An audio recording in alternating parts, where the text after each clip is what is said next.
So this is Barney the dog, and Barney loves toast. He's poised to hunt. You can do it, Barney. Oh no, I've distracted him.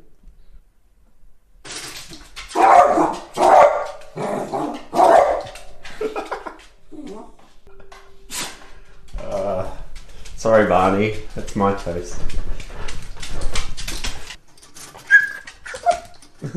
Barney, I'm sorry. I've got to eat the toast. What's more Australian than a kookaburra sitting on a hill's hoist? And he just did a shit too. At least Barney's not out there to jump at him. Yeah, I know. He's not toast.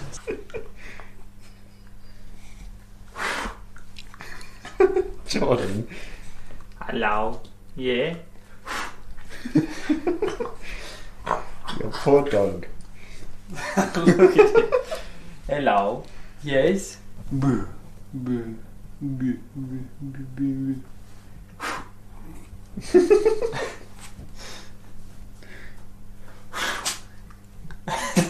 So I'm here in Leeton. Finally arrived. It's mid-afternoon now, but that's basically because this morning I was so tired that I haven't documented anything. Yesterday it was like 185 kilometers all up in the day. My feet are still sore, as are my knees. Just getting some washing done and gonna head into town now. Have a look at Leeton, see if anything's changed since I last lived here. Apparently Barney killed a feral cat the other day. Twice his size. Ripped its throat out or something. Aggressive little dog. 35 k's.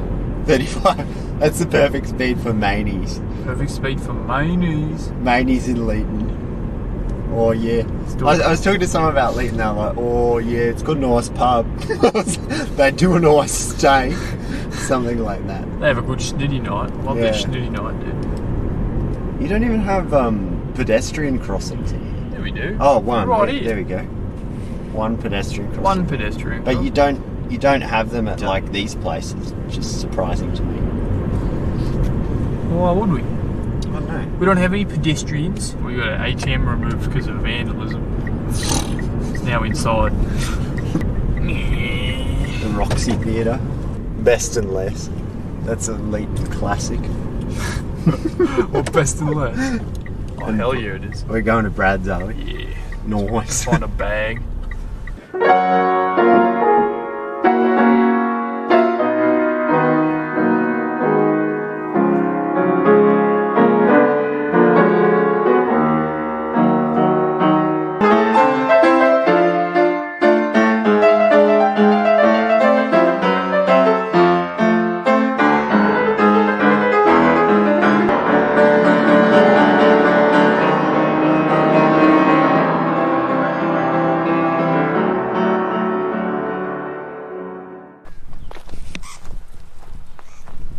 So I need to clean the chain of my bike because I've done about 400 k's now. Well, when I opened up this bag that was on the back here, just above the licorice, just in here, I could smell metho, and I thought that's not good. So it turns out that at least half this bottle has just leaked into the bag. For some reason this screw was completely undone. I must have just forgotten to do it up. Stupid me. Oops. It's very, very stinky, and of course getting metho in your hands is never fun because it's very hard to wash off and you'll taste it on any food you eat. Being a lovely sunny morning and with time to burn, I thought it would be a perfect opportunity to get my bike's drivetrain in good working order for the coming ordeal of thousands of kilometres through central New South Wales and Queensland.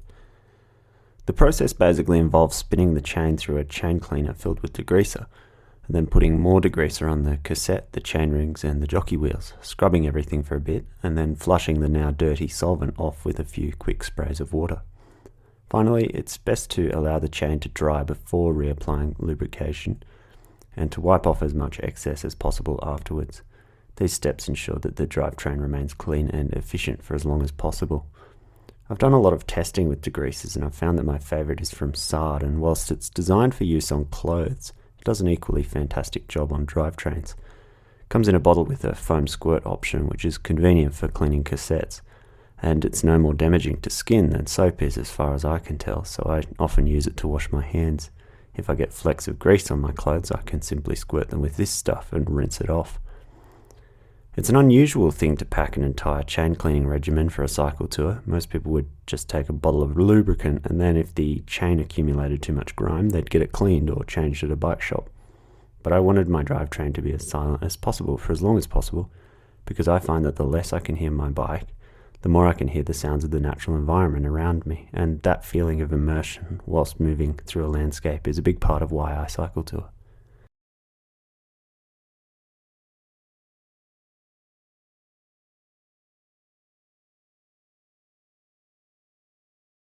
Today's the day I'm intending to leave for Griffith from Leeton, and we've got a thunderstorm. My friend Sam gets into Griffith at 2 p.m, so it's 50 k's to Griffith. I was intending to leave here at 12. If I average 20 k's an hour, that's just over 2 hours, 2.5 hours. On my way out of Leeton, I made an effort to catch up with my old friend Jesse, who'd just arrived in town to visit his parents after flying down from Newcastle. After a short chat and a cuppa, we said our goodbyes and planned to meet up in a few months as I head back from Queensland via the coast. I'm just on the way from Leeton to Griffith. Just left Leeton, and we've had our first mechanical casualty. Just here. The mudguard has come loose here. That's just an M6 bolt, so I'm glad I took some spares.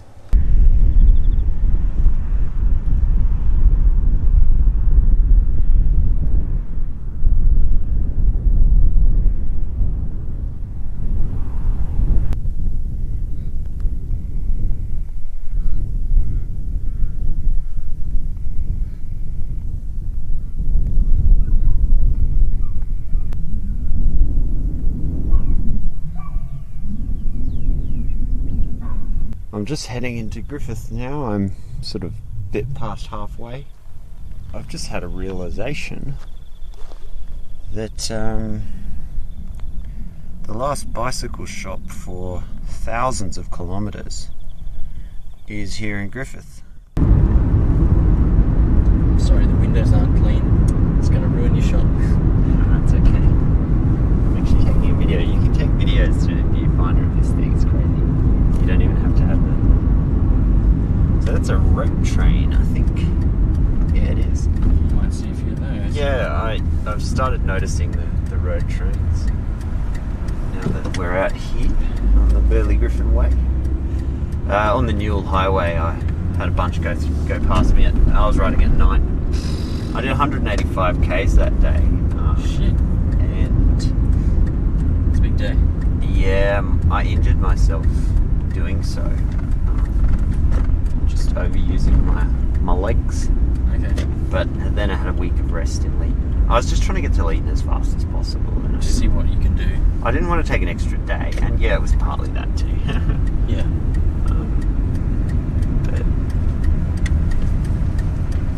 But yeah, it was all good fun.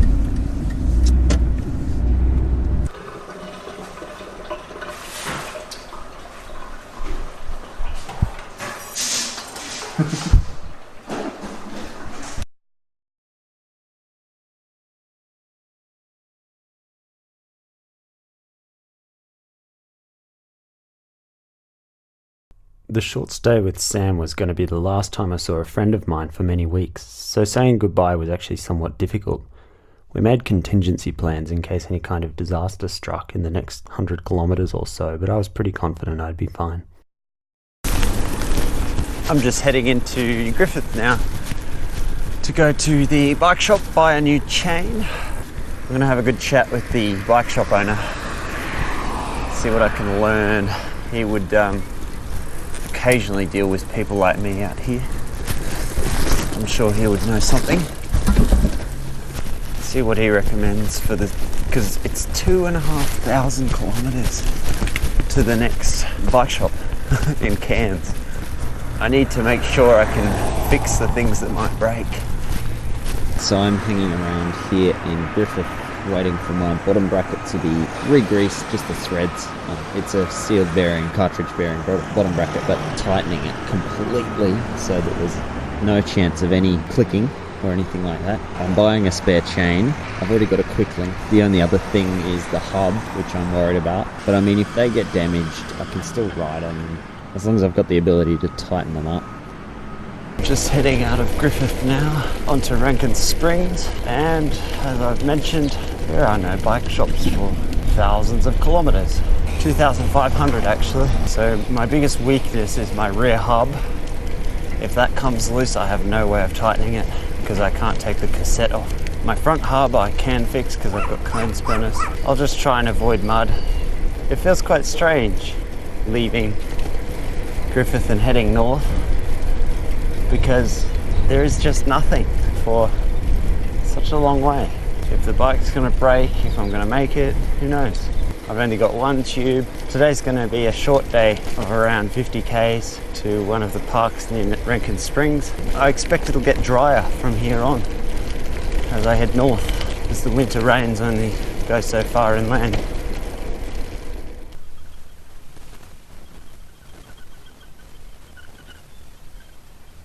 Well, I'm on the road from Griffith to Rankin Springs. I'm taking a back road. It's very, very quiet. I'm in the middle of absolutely nowhere. Starting to get a bit of pain in the Achilles tendon, cramping and so forth. Might just do some stretching and stuff. That might make it a bit better. Not so bad that I can't ride. Just next to Kokopara National Park here, there's some really large scale agriculture going on. I've come from here and the road surface is extremely sandy, but then mixed with hard packed clay. You'd be riding along on the clay and then all of a sudden lose control of the bike and have to regain control. I haven't fallen off yet, but I have some oranges from Leeton, mandarins from Leeton, and banana muffins made for me by Jordan's mum, Fiona, and I have some licorice from Junee, which Sam gave me some of, even though it was a gift for him. So I've got lots of local produce. And then I also bought some bread from Griffith. I've managed to lose my gloves as well. They would have been really handy to keep the sun off the tops of my hands in particular.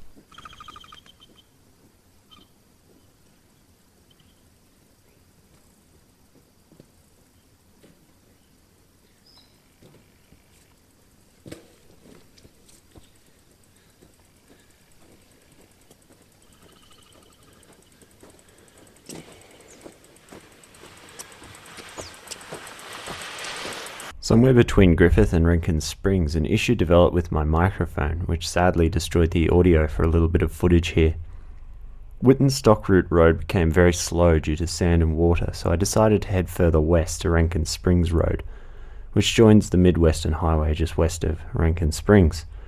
This added a fair few kilometres to my day, but because it's so much faster to use the asphalt than to tackle a corrugated, sandy and muddy track, it was a good decision given that I was running out of daylight.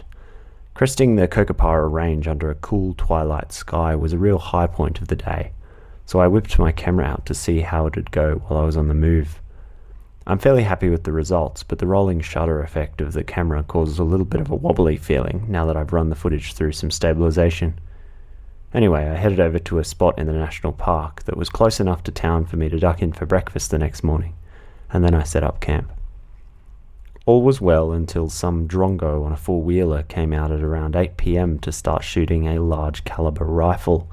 You'd be able to hear it in this footage, except that I lost the audio. I stayed in my tent, a little scared to be honest, paralysed at the thought of him discovering me. To be honest, I don't really trust the types that go shooting in national parks. Old mate headed up the hill and out of hearing distance at around 11 p.m. and came roaring back at 2 in the morning, waking me up as he went. And then, finally, I got to sleep.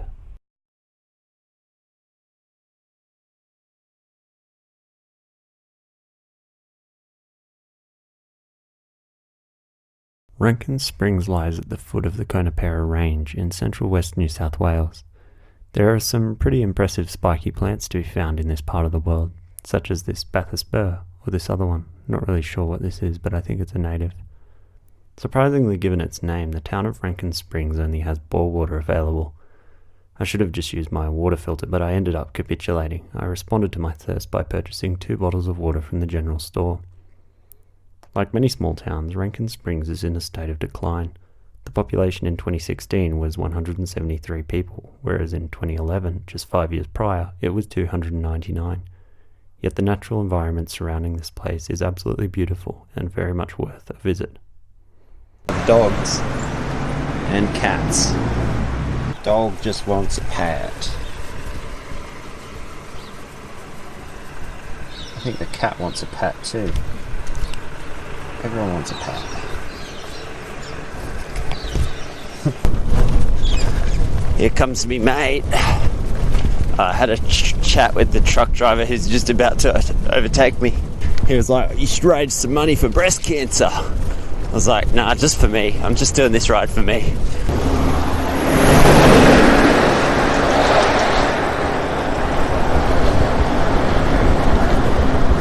Oh, he didn't even toot me.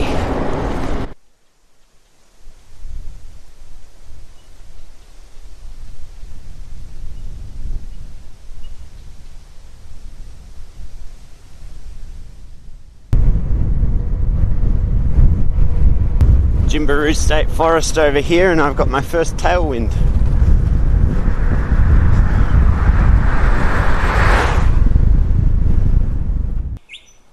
Well, we're 55 kilometres out of Lake Cargelligo. Galahs, road trains, camper vans. I love it out here, it's really nice. I've just seen my first 3-trailer road train, so the trucks are getting bigger. And the distances are also getting bigger. And so are the kangaroos, actually. I've had a headwind all day. The Achilles problem is still there, but I might give it some stretches and see if that helps. There is some amazing geology out here too, which is surprising to me. These hills around here are pretty flat, but I saw some real cliff faces back there. It's all eroded significantly, but pretty amazing. I didn't expect to find this out here. I thought it would all just be flat and ugly.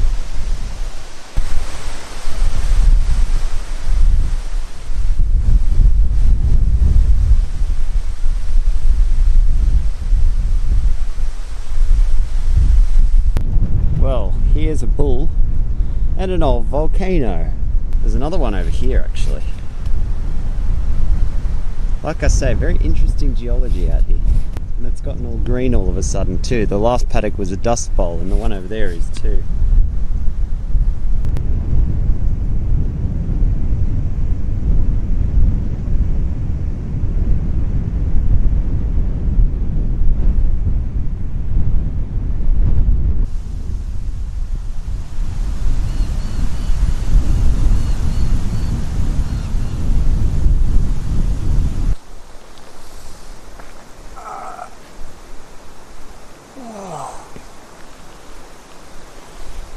Well, I mean, I think this is Cargelligo National Park.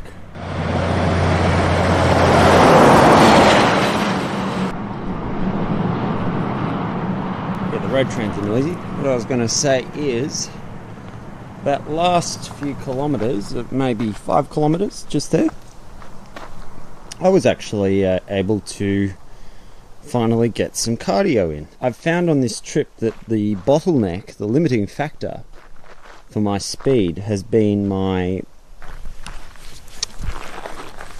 my knees on both sides and my Achilles tendons on both sides.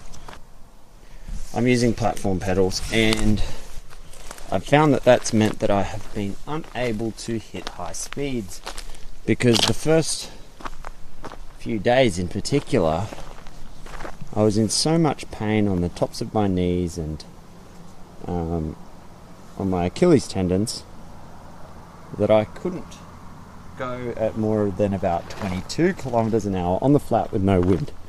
Here, however, I had a slight headwind, and yet for the last 5k's or so I've been averaging 27 or so, which is more like my commuting speeds.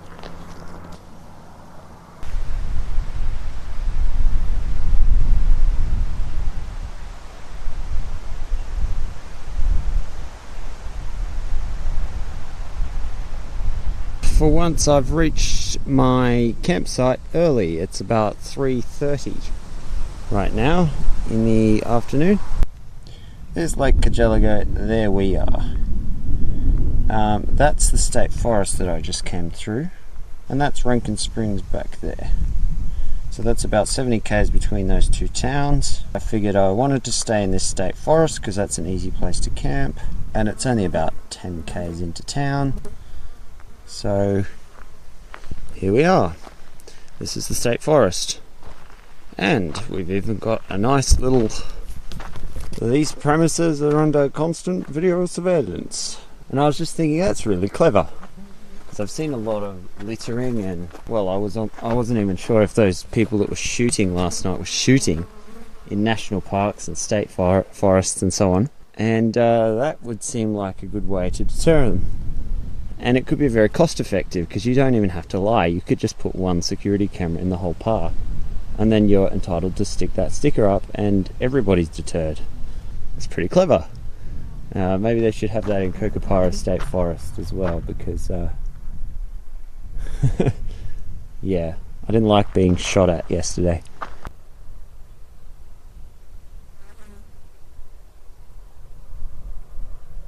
Well, I've got a spot to camp. There are bush flies everywhere, and road trains going past.